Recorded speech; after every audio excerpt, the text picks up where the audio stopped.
The space station called Harmony 7 floated quietly in the darkness between stars. It was bigger than most cities on Earth, with long metal arms reaching out like a giant wheel. Ships from many different worlds came here to talk, trade, and learn about each other. Commander Lee Taman walked through the main corridor, his boots making soft sounds on the metal floor. He was tall for a human, with kind eyes and gray hair at his temples. People said he was good at solving problems that seemed impossible. Today he hoped that was true. The dining hall was full of strange sounds and smells. Beings from 12 different worlds sat at tables, eating foods that would make most humans sick. Taman had learned to eat with anyone over his 20 years in space. It was part of his job as a diplomatic attaché. At the largest table sat the HFY delegation. They looked like giant wolves that could walk on two legs. Their fur was dark gray with blue lights that glowed under their skin. Sharp metal claws clicked against their eating bowls. The leader, Huntmaster Vexathara, was bigger than the others. Her blue lights pulsed slowly, which meant she was calm. "The human approaches," said one of the HFY warriors. His name was Warclaw, and he did not like humans. "Why does the prey animal come to our table?" Vexathara's lights flashed yellow, a warning to Warclaw to be quiet. She had been learning about humans for months. They were strange creatures that had somehow built ships that could travel between stars, even though they had no claws, no fangs, and no armor on their skin. "Commander Taman," Vexathara said, her voice deep and growling. "Please sit. We were just discussing the mining rights for the third planet." Taman sat down carefully. The chair was too big for him, made for beings, twice his size. "Thank you, Huntmaster. I hope we can find an agreement that helps everyone." Dr. Park Ji-yeon joined them, carrying her tablet computer. She was a scientist who studied how different species behaved. Her job was to help humans understand aliens and help aliens understand humans. It was harder than most people thought. "The children are eating in their quarters tonight," Dr. Park said to Vexathara. "I hope that's acceptable for your family customs." Vexathara's blue lights pulsed brighter. Among the HFY, cubs were everything. A leader who could not protect their young was no leader at all. "Yes, Snarlkit and Fangpup are safe in our rooms. They have guards watching them." The cubs were young, maybe 6 or 7 years old in human terms. They had smaller claws and softer fur than the adults. Their blue lights were brighter and changed colors more often. Taman had seen them playing in the corridors earlier, always with 2 adult HFY watching them. Ambassador Kim Dae-hyun arrived late, as he often did. He was older than Taman, with worry lines around his eyes. His job was to make trade deals and keep peace between species. It was a job that gave him headaches. "Sorry I'm late," Kim said, sitting down. "Admiral Song needed to discuss security. Protocols with me." Admiral Song Minho was the human commander of Harmony 7. He had been a military officer for 30 years before taking this job. The station was supposed to be neutral territory, but someone still had to keep order when 12 different species with 12 different ideas about right and wrong tried to live together. The dinner continued with talk about mining rights, trade, routes, and cultural exchange programs. The HFY ate large pieces of meat that were still red with blood. The humans ate vegetables and cooked meat. Other species ate things that neither group could identify. Warclaw kept watching Taman with yellow eyes that never blinked. "Tell me, human," he said finally, "what makes your kind think you can negotiate with predators? On our world, creatures like you are food." Taman smiled calmly. He had heard this question many times. "Perhaps that's why we need to talk, Warclaw. We see the universe differently. Maybe we can learn from each other." "Learn what? How to be weak?" Warclaw's claws scratched the table. "Warclaw!" Vexathara growled, her lights flashing red. "Control yourself." Dr. Park leaned forward. "In our studies, we found that what looks like weakness in one species might be strength in another. Humans have survived and grown not because we're the strongest, but because we work together and help each other. Warclaw laughed, a sound like rocks grinding together. Help each other? You mean you cannot survive alone? This proves you are prey. Before anyone could answer, a young Kethvar warrior ran into the dining hall. His lights were flashing bright red, the color of emergency. He ran straight to Vexathara and whispered something in her ear. Vexathara stood up so fast her chair fell. Over.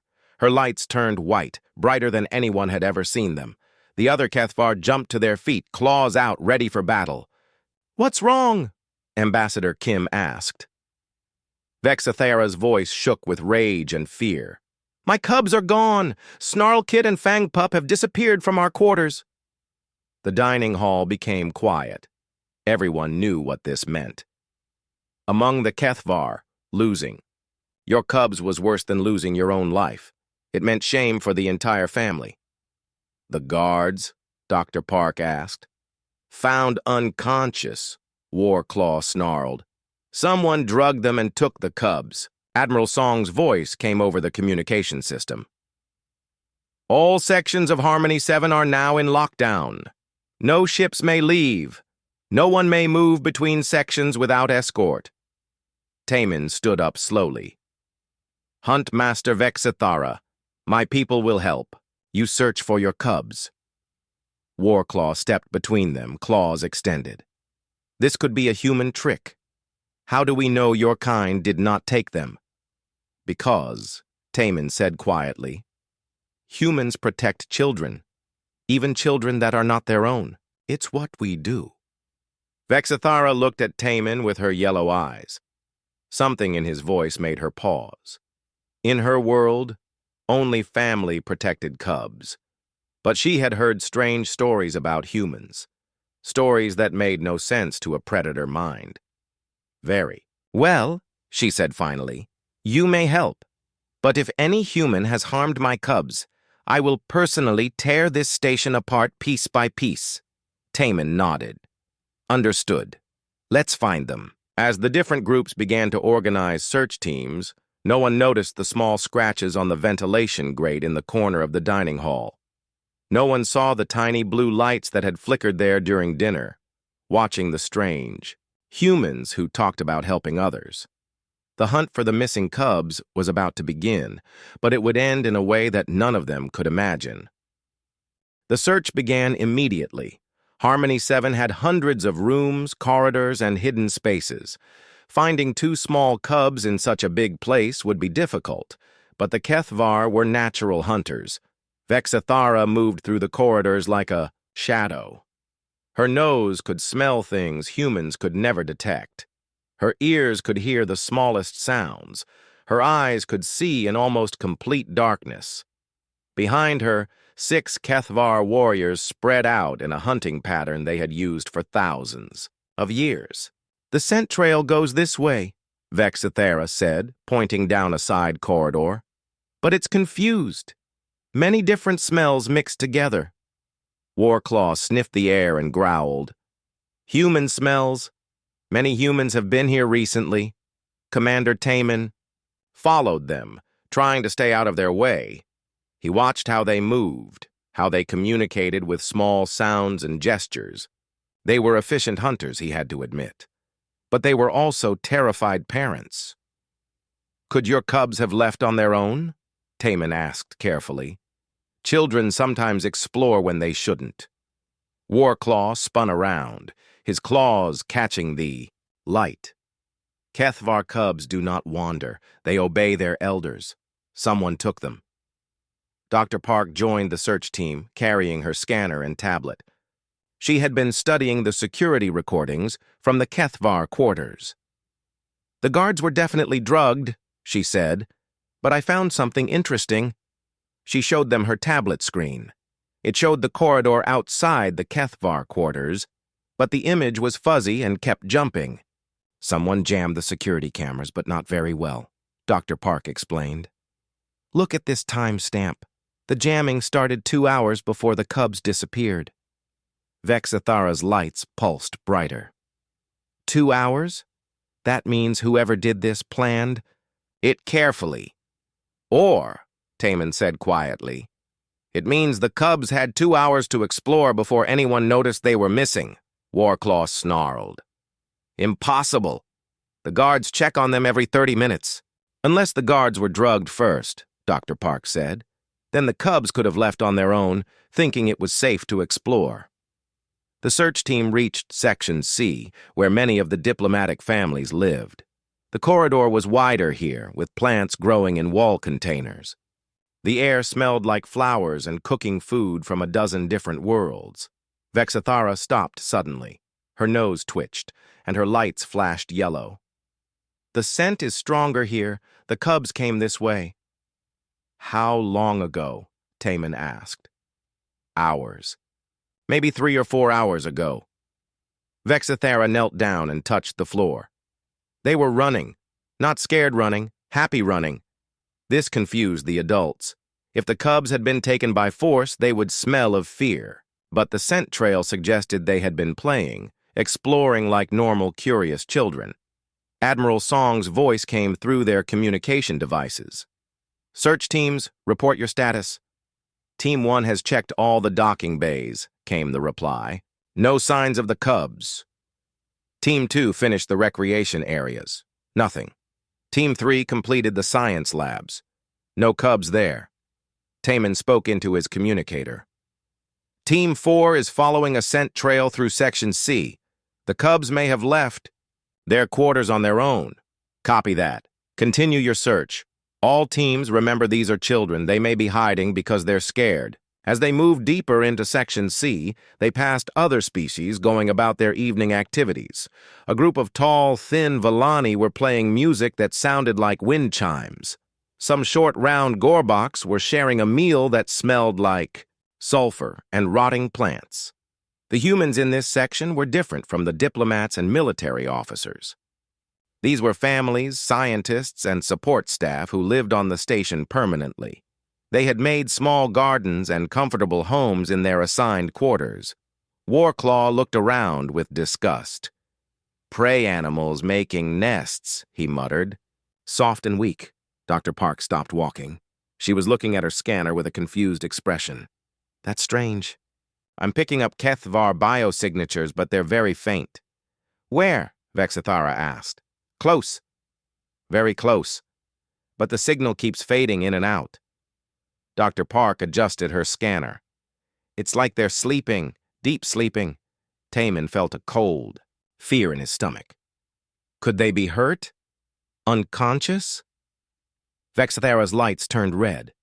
The thought of her cubs lying unconscious somewhere made her want to tear the station apart with her bare claws.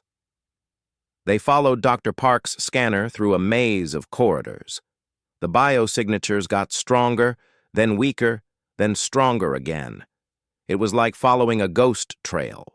Here, Dr. Park said finally, stopping in front of a door marked Environmental Systems, Authorized Personnel Only.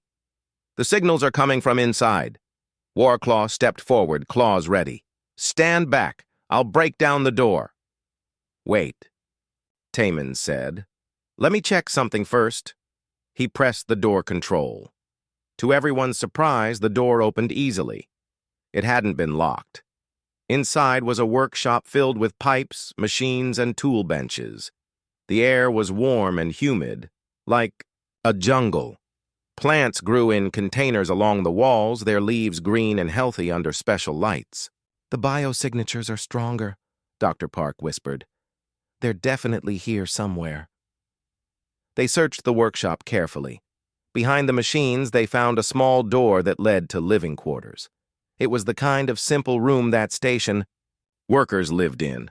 One bed, one desk, one small kitchen area. And sitting in a chair by the window was a human man they had never seen before. He was older than Commander Taman, with gray hair and tired eyes. His clothes were the simple uniform of a maintenance worker. He was reading a book and didn't notice them at first. Dr. Park checked her scanner again. The biosignatures were very strong now, but she couldn't see any cubs in the room. Then the human man looked up and saw them. His eyes went wide with surprise and fear. In his lap, mostly hidden by a soft blanket, were two small shapes with glowing blue lights. Snarlkit and Fangpup were fast asleep, curled up against the human-like. They were his own children. Vexithera's roar of rage shook the walls of the small room. Warclaw leaped forward, claws extended, ready to kill the human who had stolen their cubs. But something stopped them both. The human didn't run. He didn't try to fight. Instead, he wrapped his arms protectively around the sleeping cubs, shielding them from the noise and anger, and the cubs, waking up from their nap, looked around in confusion before their lights turned bright with happiness. "Mama!" Snarlkit called out, running to Vexithera. "We found the nicest human! He fed us and made us warm!" Fangpup was slower to wake up, but he too ran to his mother. "He tells good stories, Mama, and he smells like home." The human man sat in his chair, trembling but still ready to protect children that weren't even his species. And in that moment, everything the Kethvar thought they knew about humans began to change. The small room fell completely silent except for the quiet hum of the air recycling system. Vexithara held her cubs close, her blue lights flickering between the red of anger and the white of confusion. Warclaw stood frozen, his claws still, extended, not understanding what he was seeing. The human man remained in his chair, his hands shaking slightly. He was older than most of the humans on the station, with kind eyes behind wire-rimmed glasses. His name tag read, Choi Wubin, Environmental Systems. Commander Taman stepped forward slowly, his hands visible and empty. "Mr. Choi, I'm Commander." "Taman, can you tell us what happened here?" Wubin looked at the angry Kethvar warriors and swallowed hard. I found them in the corridor about 4 hours ago. They were crying. They seemed lost and scared." "Crying?" Vexthera's voice was a low growl. "Kethvar cubs do not cry from fear." "Mama, we did cry," Snarlkit said, his small voice honest and clear. "We got lost in the big corridors. Everything looked the same, and we couldn't find our way back." Fangpup nodded, still holding onto his mother's leg. "The loud noises scared us, and there were strange smells everywhere." Dr. Park activated her recorder. This was important information for understanding both species. "What did you do when you found them, Mr. Choi?" Wubin's voice was quiet. "They were so small and frightened. I couldn't just leave them there. I brought them here and tried to make them comfortable." Warclaw stepped closer, his yellow eyes burning with suspicion. "Why didn't you call security immediately? Why did you keep them here?" "I did try to call," Wubin said, pointing to his communication device on the desk. "But they were so upset. I thought they needed to calm down first. I was going to call as soon as they felt better." Vexthera knelt down to her cub's level. "Tell me exactly what happened. From the beginning." Snarlkit's lights flashed as he remembered. "We were in our room, and the guards were sleeping. They smelled funny, like medicine. We thought it was okay to explore," Fangpup added. "The guards always sleep after dinner anyway. But we got lost," Snarlkit continued. "The corridors all looked the same. We tried to find our way back, but everything was confusing. Fangpup's lights dimmed with the memory. Then the big machines started making loud noises. And there were strange creatures walking around. We hid in a small space, but we were scared." "Mr. Choi found us there," Snarlkit said, his lights brightening. "He didn't try to grab us or hurt us. He just sat down and talked to us in a quiet voice." Wubin nodded slowly. "They were huddled together in a maintenance alcove. They looked so frightened. I've worked with scared children before." "You have experience with cubs?" Vexithera asked, surprised. Pain flashed across Wubin's face. "I used to be a teacher on Earth. Before I came here," Dr. Park was taking notes rapidly. This was unprecedented behavior. In all her studies, she had never heard of one species instinctively caring for another species' young. "What did you do then?" Commander Taman asked gently. I sat with them until they stopped shaking, Wubin said. Then I brought them here. I gave them some food and something warm to drink. What kind of food? Warclaw demanded. Human food could poison them, Snarlkit spoke up excitedly. He gave us meat, real meat, like Mama makes, and warm milk with sweet things in it. You had Kethavar food? Vexathara asked, confused. Wubin looked embarrassed. I work in environmental systems. I maintain the food production areas for all species. I knew what they could eat safely. Fangpup climbed back onto Wubin's lap, making the human smile despite his fear. He told us stories about his world, and he sang quiet songs that made us sleepy. They were exhausted, Wubin explained. I thought they should rest before trying to find their family. I was going to take them to security after they woke up. Warclaw circled the chair, studying the human with predator instincts. This makes no sense. Why would you help offspring that are not your own pack? Wubin looked at him with sad eyes. Because they needed help. Because they were children, and children should be protected. Protected by their own kind, Warclaw snarled. Not by prey animals. That's enough, Warclaw, Vexthara said firmly. Her lights had settled into a steady blue glow.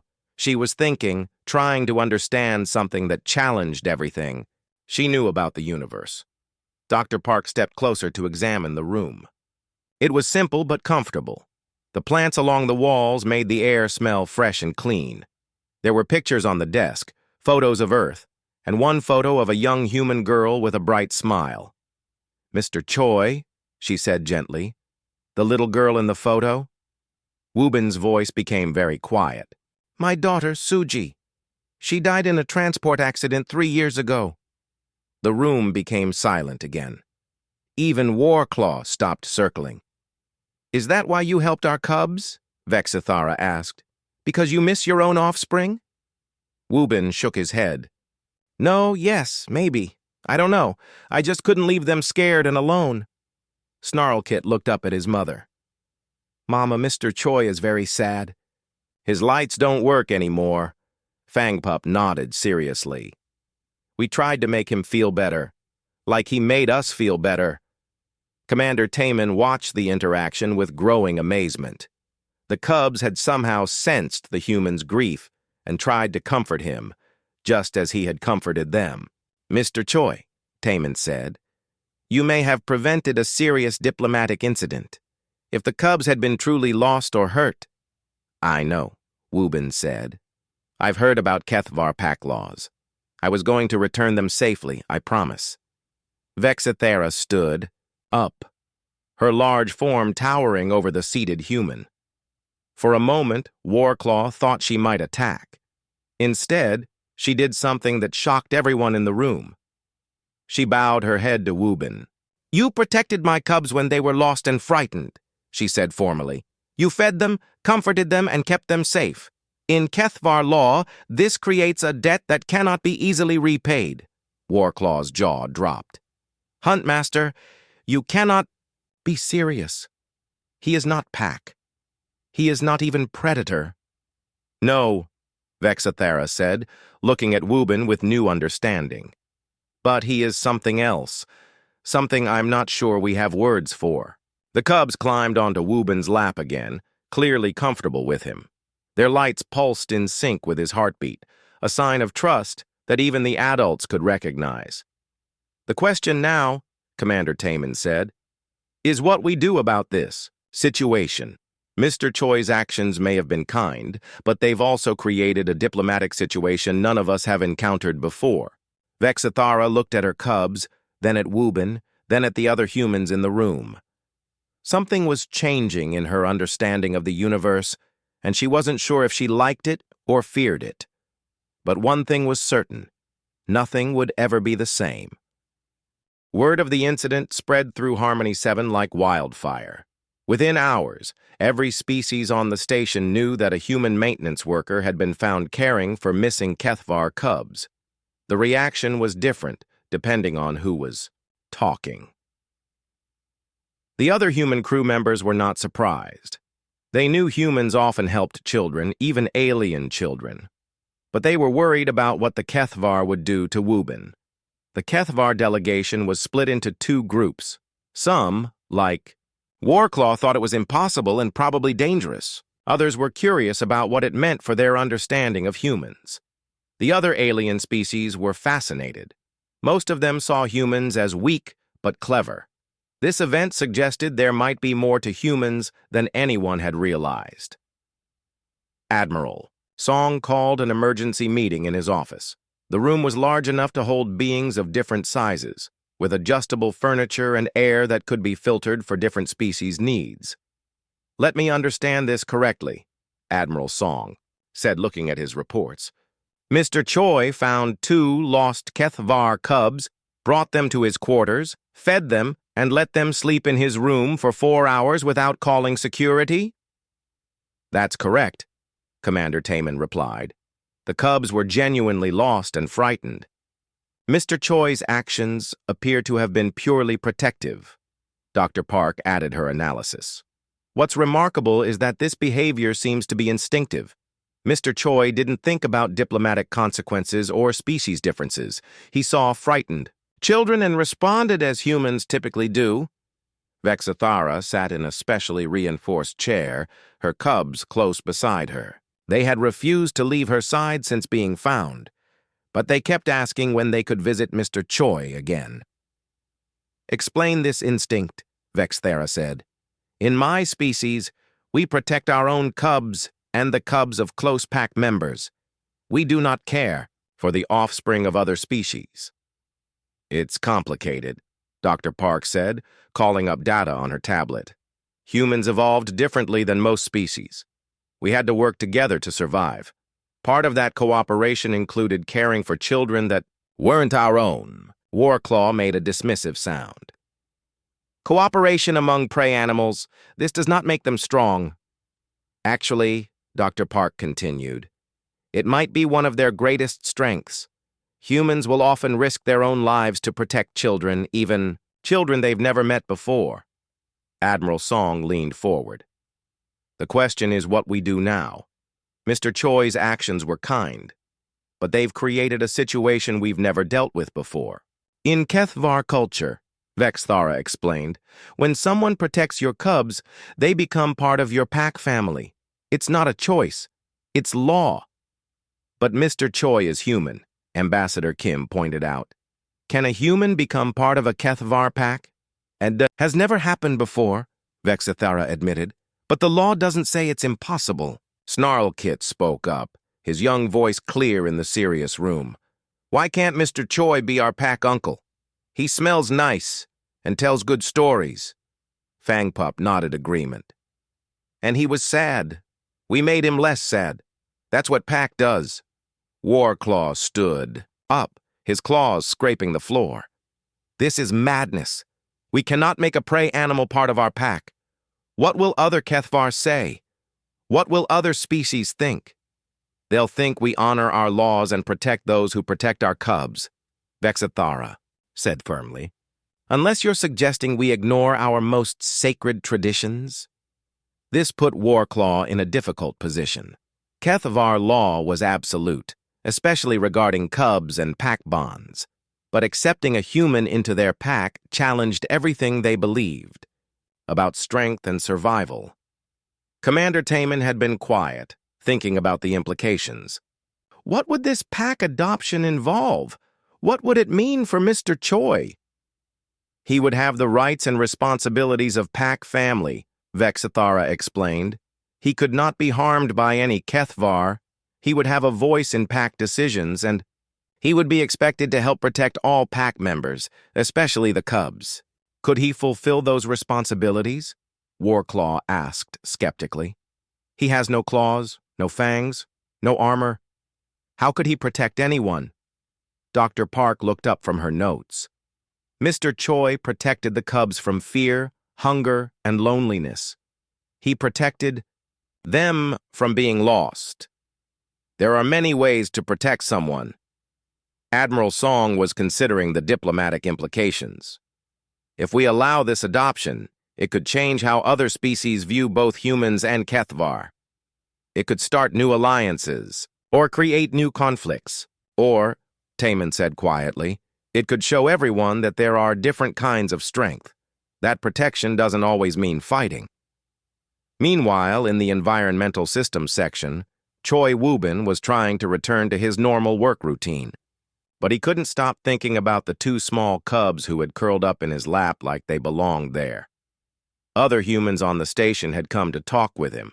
Some were curious, some were worried, and some were proud of what he had done. "You know the Kethvar are talking about adopting you into their pack?" said Yu Jamin, a nurse who worked in the medical section. Woo-bin looked up from the water recycling system he was repairing. "I heard. I'm not sure what that means."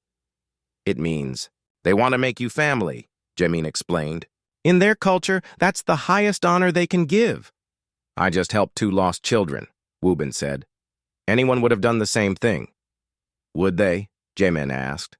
"Most people would have called security immediately. You didn't think about rules or protocols. You just saw children who needed help." Woo-bin was quiet for a moment. "They reminded me of Suji when she was scared, the way they huddled together, trying to be brave but failing." "Maybe that's why you were the right person to find them," Jamin suggested. "Maybe you understood what they needed because you remember what Suji needed when she was frightened." Back in the Admiral's office, the discussion continued. Other department heads had joined the meeting, including Security Chief Captain Lim, Jiho, and Chief Medical Officer Dr. Shin Young-ho. "From a security standpoint," Captain Lim said, "Mr. Choi's actions were irregular, but not harmful. The cubs were genuinely lost, and he kept them safe until they could be returned." Dr. Shin added, "Medically, there were no problems. Mr. Choi fed them appropriate food and kept them in a safe environment. If anything, he probably prevented them from getting sick or injured while wandering the station." Vexathara listened to all the discussions, but her attention kept returning to her cubs. They were happy and healthy, completely unharmed by their adventure. In fact, they seemed more confident than before, as if being cared for by someone outside their species had taught them something important. "There is another consideration," she said finally. "My cubs have bonded with this human. They trust him completely. In Kethvar psychology, this kind of instant trust is very rare and very important." "What does it mean?" Dr. Park asked. "It means they recognize him as a protector," Vexathara explained. "Their instincts tell them he is safe, that he will care for them. Cubs are never wrong about this." Warclaw was still struggling with the concept. "Even if we accept that he protected them, how can we make him pack? He doesn't understand our ways. He doesn't know our customs." "Then we'll teach him," Vexthera said simply, "just as he taught our cubs that kindness can come from unexpected places." The meeting continued for another hour, but the real decision had already been made. The cubs trusted Woo-bin completely. Vexathara recognized the debt her culture owed. Him and the humans supported his right to choose his own path. The only question remaining was whether Woo-bin would accept an honor that no human had ever been offered before. 3 days later, Choi Woo-bin stood in the center of the main assembly hall, surrounded by more aliens than he had ever seen in one place. Representatives from 12 different species had come to witness something that had never happened before. A human being formally adopted into a Kethvar pack. Woo-bin wore his best clothes, which were still just the simple uniform of a maintenance worker. He had requested to keep his regular job, no matter what happened with the ceremony. Working with his hands helped him think, and the quiet solitude of the environmental systems had always comforted him. Vexathara stood across from him, wearing ceremonial armor that gleamed under the assembly hall lights. Her blue lights pulsed in slow, formal patterns. Behind her, the entire Kethvar delegation watched with serious expressions. Even Warclaw was present, though his yellow eyes still showed doubt. Snarlkit and Fangpup sat in the front row, their small lights flashing with excitement. They had been asking about the ceremony every day, wanting to know when Mr. Choi would officially become their pack uncle. Commander Taman served as the human witness to the ceremony. Dr. Park stood nearby with her recording equipment, documenting every detail for future study. This event would be analyzed by xenobiologists and diplomats for years to come. Before we begin, Admiral Song announced to the assembled crowd, I want everyone to understand what we're witnessing today. This is not just a ceremony between two individuals. This is a new chapter in interspecies relations. Vexthara stepped forward, her deep voice carrying clearly through the hall. Choi Wubin of Earth, you protected my cubs when they were lost and afraid. You fed them when they were hungry. You comforted them when they were frightened. You asked for nothing in return. Wubin nodded, trying to control his nervousness. He had never expected his simple act of kindness to lead to this moment. According to the ancient laws of my people, Vexthara continued, such actions create a sacred bond. You have proven yourself worthy of pack membership through your protection of our most precious members. Warclaw stood up from his place among the Kethvar. Huntmaster, I request permission to speak. Vexithara's lights flashed with mild annoyance, but she nodded. Speak, Warclaw. I have opposed this adoption from the beginning, Warclaw said, his claws clicking nervously. Humans are not predators. They are not pack hunters. How can one of them truly understand our ways? Murmurs spread through the assembled crowd. Some species nodded in agreement, while others looked curious about Warclaw's objection. But Warclaw continued, surprising everyone, I have watched this human for 3 days. I have seen how he works, how he treats others, how he speaks about our cubs. He paused, struggling with words that didn't come easily to his predator mind. Yesterday, I cut my hand on a sharp piece of metal while inspecting the docking bay. The human nurse, Yu Jamin, treated my wound with the same care she would give to her own species. She did not fear my claws or my size. She simply saw someone who needed help. Dr. Park looked up from her notes, interested in this unexpected development. Then today, Warclaw continued, I watched Choi Wubin repair a broken heating unit in the Gorbox quarters. The Gorbox are small and smell bad to us, but he worked for hours to make sure their children would be warm tonight. Warclaw looked directly at Wubin. I do not understand this human behavior, but I cannot deny its reality. You protect others without being asked. You help without expecting reward. Perhaps this is a different kind of strength. Vexithara's lights brightened with approval. Thank you, Warclaw. Your words honor both our species.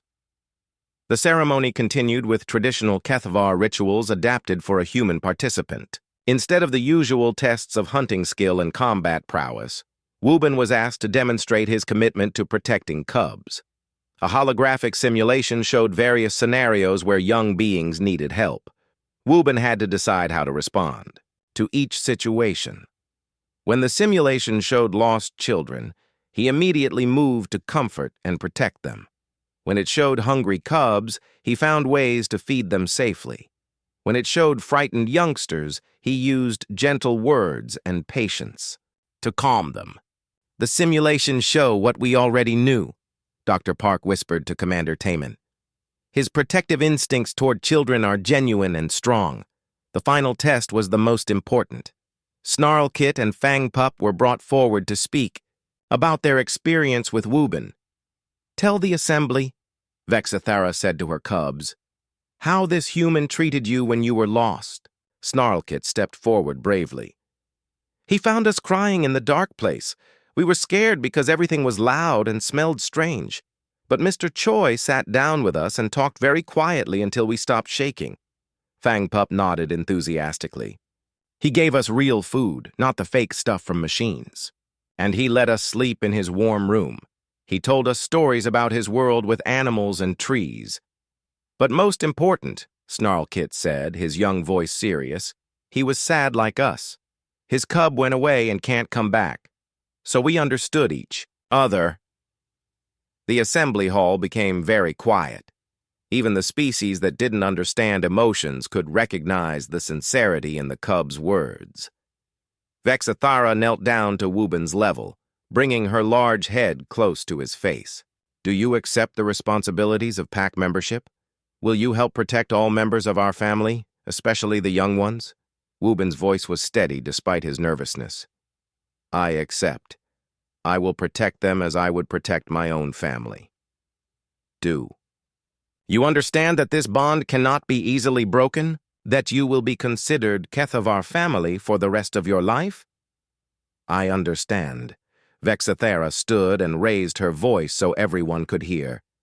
Then by the ancient laws of our people, I declare Choi Wubin of Earth to be pack family. He is brother to our adults and uncle to our cubs. Any who harm him, harm us all. The Kethvar delegation responded with a deep rumbling sound that was part roar and part song. It was the pack acceptance call, rarely heard outside their homeworld. Snarlkit and Fangpup ran to Wubin and hugged his legs, their lights flashing bright blue with happiness.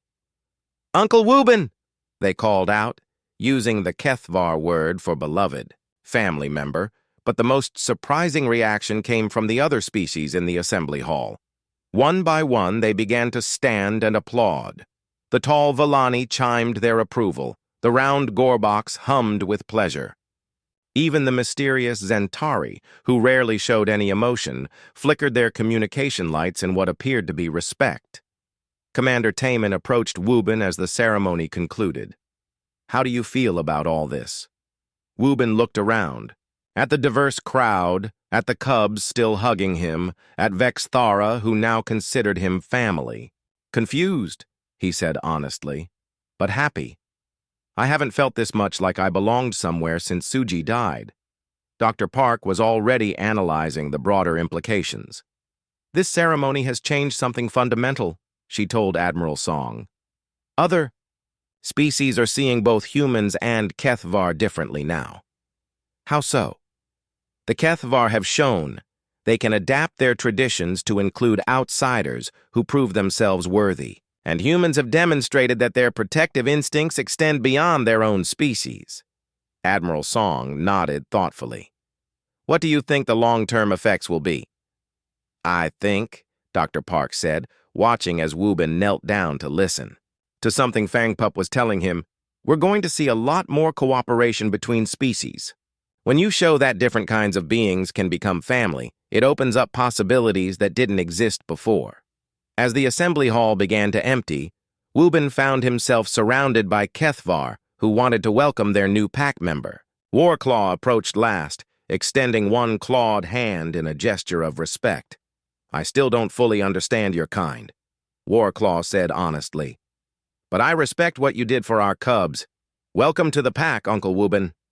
Wubin shook the offered hand carefully, mindful of the sharp claws. Thank you, Warclaw. I hope I can learn to be worthy of this honor. You already are, came a small voice from below. Snarlkit looked up at both adults with serious eyes. Pack doesn't mean you have to be the same. Pack means you take care of each other no matter what. From the mouths of cubs, Wubin thought, came the wisdom that adults sometimes forgot.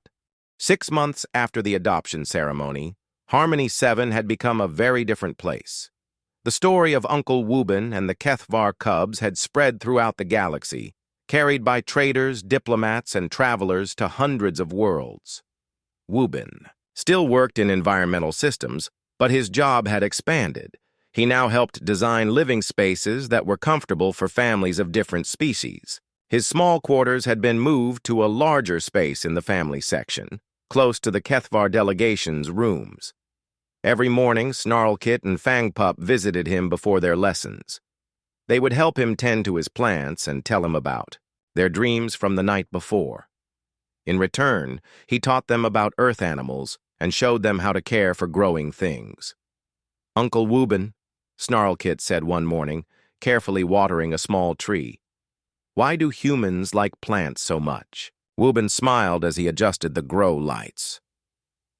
I think it's because we like to help things grow and become strong. Plants, animals, children. We feel good when we can help them be healthy and happy. Fangpup, who was arranging soil around some flower seeds, looked up with curiosity. Is that why you helped us when we were lost? Because you wanted us to grow strong? Something like that, Woobin said softly. I wanted you to feel safe and loved, the way all children should feel. The cubs had grown in the past 6 months, not just in size but in confidence.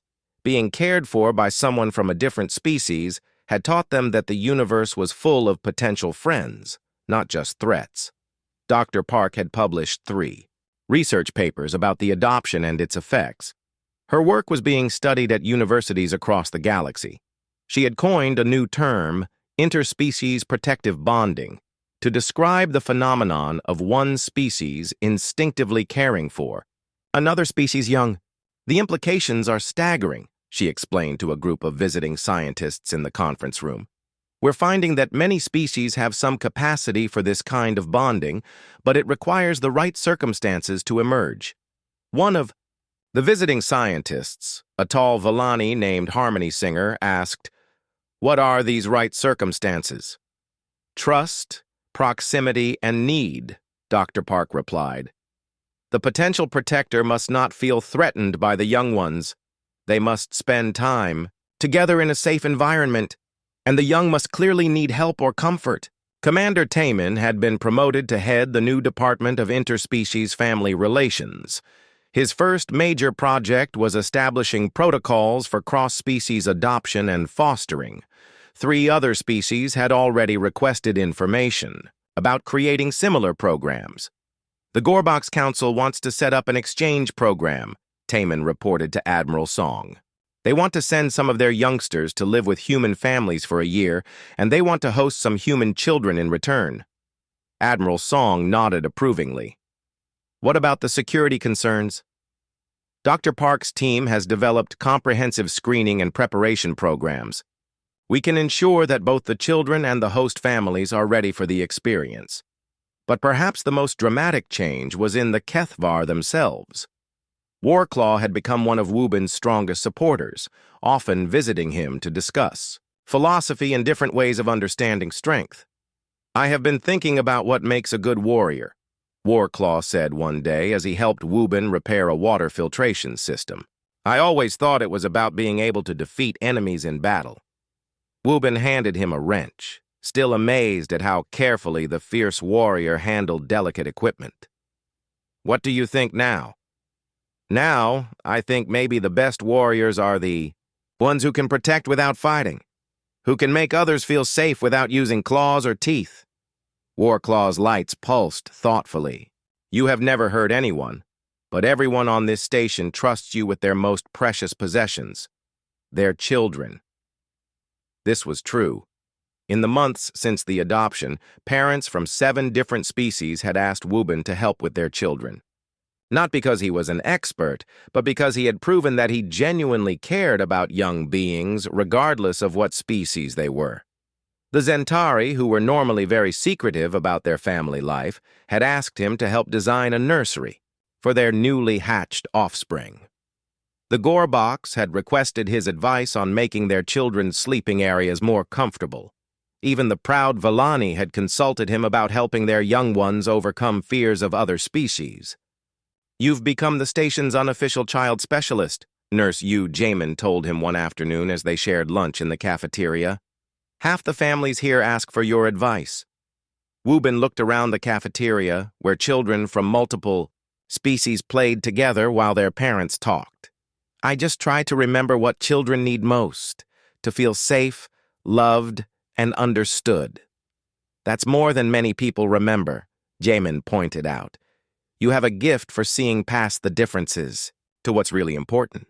The biggest test of the new relationships came when a group of traditional Kethvar visited the station. They were from the homeworld, members of the old guard who believed that pack purity was essential for survival. Elder Fiercemaw was their leader, an ancient warrior whose scars told stories of 100 battles. His lights flickered with disapproval as he examined the mixed community that had developed on Harmony 7. This is not the Kethvar way, he growled to Vexithara during a formal meeting. Pack bonds are sacred. They cannot be shared with prey animals. Vexithara's own lights flashed with controlled anger. Choi Wubin protected my cubs when they were in danger. Would you have me ignore such service? I would have you remember that we are predators, not nursemaids to alien spawn, Fiercemaw replied coldly. The argument continued for hours, with other Kethvar taking sides. Some supported Vexithara's decision, while others agreed with Fiercemaw that the adoption violated their cultural purity. Finally, Snarlkit and Fangpup asked permission to speak to the gathering. They were older now, more articulate, but still clearly young. Elder Fiercemaw, Snarlkit said with the formal respect due to an elder, may we show you something? The old warrior gestured for them to continue. The cubs led the entire group to Wubin's quarters, where they found him working with a group of mixed-species children in his expanded garden space. Human children worked alongside young Gorboks. Volani offspring helped Zentari hatchlings plant seeds, and everyone was laughing and learning together. Uncle Wubin, Fangpup called out, we brought some visitors to see the garden. Wubin looked up from where he was teaching a young human girl how to measure water for the plants. Of course, everyone is welcome here. Elder Fiercemaw watched, in amazement, as children from 5 different species worked together under Wubin's gentle guidance. They helped each other, shared tools, and clearly enjoyed being together. What is this place? Fiercemaw asked. It's where we learn to grow things, Snarlkit explained. Plants, friendship, understanding. Uncle Wubin says that growing things is the most important skill anyone can have. A young Gorbok's child, no bigger than Fiercemaw's hand, approached, the intimidating elder without fear. Sir, would you like to help us plant flowers? Uncle Wubin says different species of plants grow better when they're planted together. Fiercemaw stared down at the tiny child who showed no fear of his claws or his size. Why do you not run from me, little one? Because Uncle Wubin says that scary-looking people are often the nicest once you get to know them, the child replied innocently. And Snarlkit and Fangpup say you're their family, so you must be good. That evening, Elder Fiercemaw requested a private meeting with Wubin. They sat in the garden area after all the children had gone home, surrounded by the plants that had become symbols of cross-species cooperation. I came here to demand that Vexithara reverse her decision, Fiercemaw said quietly. I believe that accepting an outsider into our pack would weaken us. Wubin nodded, understanding the elder's concerns. Traditions are important. They help preserve what makes each species unique. But today I saw something I had not expected. Fiercemaw continued. I saw children from different worlds learning to trust each other. I saw my own cubs teaching others the values we hold dear. I saw strength that does not come from claws or teeth. The old warrior's lights pulsed slowly, a sign of deep thought. Tell me, human, what do you believe makes someone worthy of pack membership? Wubin considered the question carefully. I think it's about caring for others, especially those who can't protect themselves. It's about putting the needs of the family before your own needs. And it's about helping everyone in the pack become their best selves, even if they are different from you. Especially if they are different from you, Wubin said. Differences make a family stronger, not weaker. Each person brings something special that the others need. Fiercemaw was quiet for a long time, watching the plants grow under their artificial lights. Finally, he spoke again. I withdraw my objections to your adoption, he said formally. You have shown me that pack bonds are not about what species you are, but about what you do for others.